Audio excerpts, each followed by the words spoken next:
नाज़रीन हमें ज्वाइन किया है अजहर शेख साहब ने, तज़किया कार हैं। Thank you so much Azhar साहब फॉर ज्वाइनिंग अस।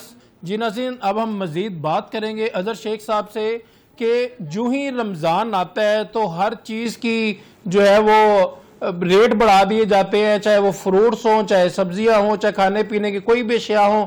जबकि दीगर ममालिक में, ये इस्लामी जमहूरिया पाकिस्तान में ये चीज़ देखने में बहुत ज़्यादा आती है कि जो ही फर्स्ट रमज़ान शुरू होता है तो सिंपल जो है वो आप कह लेंगे लेमन है, उसका रेट ही डबल ट्रिपल पे चला जाता है। तो इस पे हम बात करेंगे। अभी आपको कल 7 न्यूज़ ने दिखाया कि दीगर शहरों में किस तरह से जो है इन्फ्लेशन बढ़ रही है। जिस तरह रमजान करीब आ रहा है उसी तरह जो है हर चीज का रेट बढ़ता जा रहा है, और बहुत सी चीजें जो रमजान में अफ्तारी के टाइम ऑन टेबल रिक्वायर्ड होती हैं तो उसमें डेफिनेटली जो है वो उसके रेट कम से कम जो डबल हो जाते हैं और डबल से ऊपर भी जाते हुए देखे।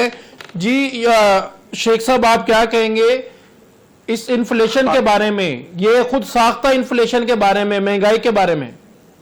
जी उमर नजीर खान साहब, आपका और 7 न्यूज़ का बहुत शुक्रिया। जी माय प्लेयर शेख साहब। और हसास जो इशू के हवाले से मुझे आपने लाइन पे लिया है, तो सबसे पहले तो मैं ये बात करता चलूं कि बैरून ममालिक में जितने भी यूरोपियन कंट्रीज हैं वहां पर और इस्लामी ममालिक में जब कोई दिन त्यौहार, चाहे वो रमजान मुबारक हो, क्रिसमस का हो या कोई और त्यौहार हो, तो वहां पर गवर्नमेंट जो होती है वो खुसूसी डिस्काउंट करते हुए 50% तक भी डिस्काउंट कर देती है। जी, और आम लोगों को, आम सार्फिन को ज्यादा से ज्यादा फैसिलिटेट किया जाता है। बिल्कुल सही। लेकिन बदकिस्मती से अगर इसका मुवाजना पाकिस्तान के साथ किया जाए, हम मुसलमान मुल्क तो हैं लेकिन लम्हा फिक्रिया ये है कि यहाँ पर जो चीजें आम रूटीन में सारा साल मार्केट में जिन रेट्स पर दस्तयाब होती हैं, तो रमजान मुबारक की आमद से कबल और रमजान मुबारक के दौरान तीनों अशरों में उनकी कीमतों में न सिर्फ होशरुबा इजाफा कर दिया जाता है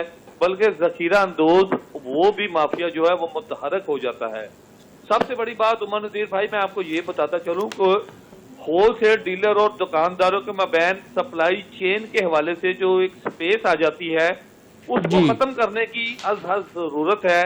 जैसा कि तमाम पंजाब भर के जितने भी डिप्टी कमिश्नर हैं उनको ये चाहिए कि फौरी तौर पर जो मार्केट कमेटी है उनके साथ मिलकर प्राइस कंट्रोल कमेटियों के अजलासों को बुलाया जाए और वहां पर बैठकर बाहमी मशावरत से जो रेट्स की लिस्टें तरतीब दी जाए उन पर फिर कंप्लायंस भी मुकम्मल मनोअन होनी चाहिए। ये ना हो कि मार्केट कमेटी की लिस्ट और हो और मार्केट की जो लिस्ट है वो और हो। इस वजह से जो लोग हैं, जो शहरी हैं, जो रोजादार हैं, वो इनके समरात से महरूम रह जाते हैं और लोगों को दोहरी अजियत का भी सामना करना पड़ता है।